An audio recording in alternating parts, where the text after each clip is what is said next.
Hello दोस्तों। तो मैं आज आपके लिए एमसीक्यू की सीरीज़ ला रहा हूँ और जो हम स्टार्ट कर रहे हैं हमारी एमसीक्यू की सीरीज़, ये कर रहे हैं हम हमारी पार्टनरशिप से स्टार्ट।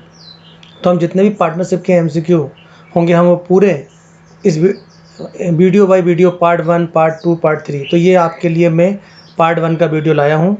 तो आप प्लीज़ इन एमसीक्यू बहुत ही इंपॉर्टेंट हैं, ये आपकी आने वाली परीक्षा जैसे जूनियर अकाउंटेंट, यूजीसी नेट या फिर एमपी टेट या वर्ग 1 की परीक्षाएं, जितनी भी अकाउंट से रिलेटेड वैकेंसी होती हैं उनमें पार्टनरशिप का जो टॉपिक होता है वो बहुत ही इंपॉर्टेंट होता है और हमसे पूछा भी जाता है।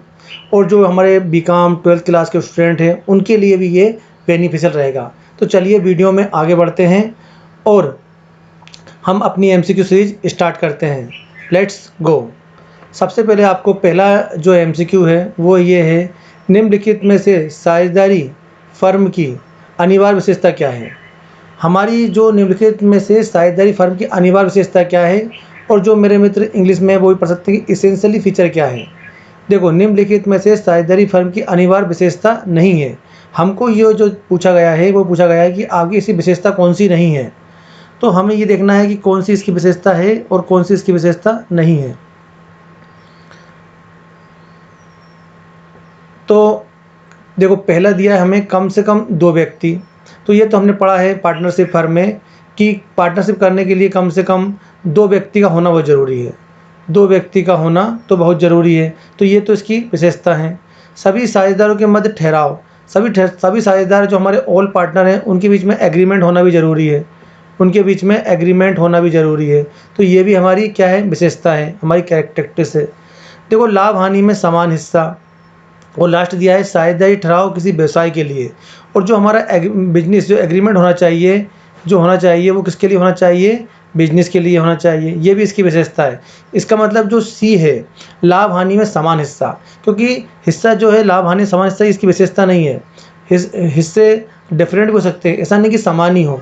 जो हमारा रेशो होता है उसमें भी हमारा लाभ हानि हो सकता है। तो ये इसकी विशेषता नहीं है।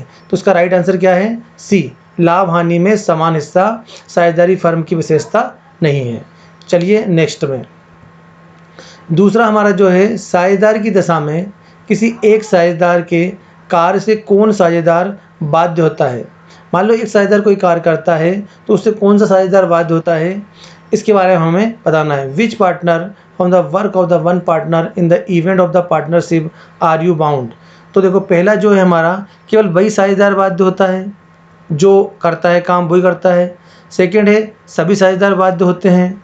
उस विशेष साझेदार को छोड़कर सभी साझेदार बाध्य होते हैं, या कोई भी साझेदार बाध्य नहीं होता है। तो देखिए, हमारी जो साझेदारी फर्म है वो क्या है, वो अगर सभी पार्टनर इसमें क्या होते हैं, म्यूचुअली एग्रीमेंट करते हैं। तो एक पार्टनर कोई कार्य करता है तो उसके लिए सभी पार्टनर क्या होते हैं, लायबल होते हैं। सभी पार्टनर लायबल होते हैं।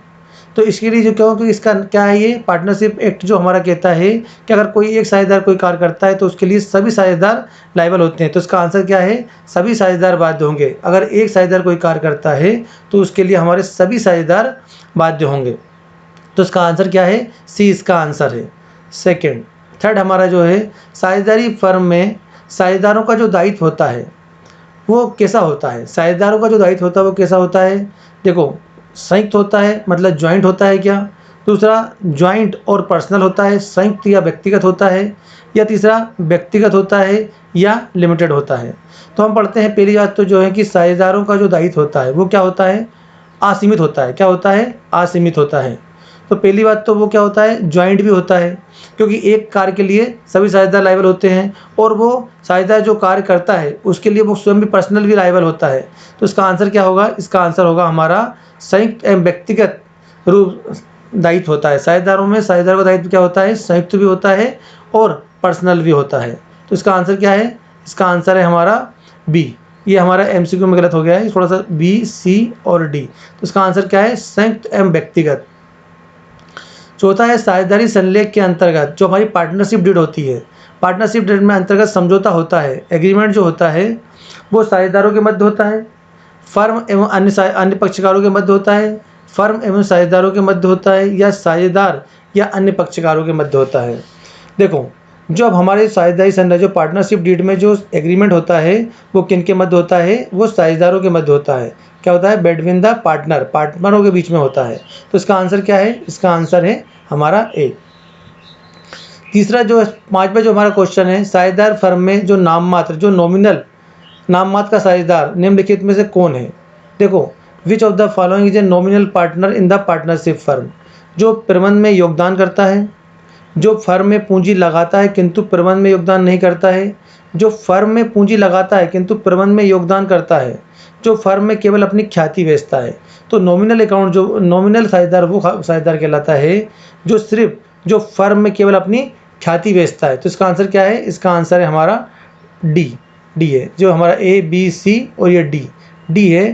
तो जो फर्म में केवल अपनी ख्याति बेचता है वो कौन सा साझेदार कहलाता है, वो नाम मात्र का साझेदार कहलाता है।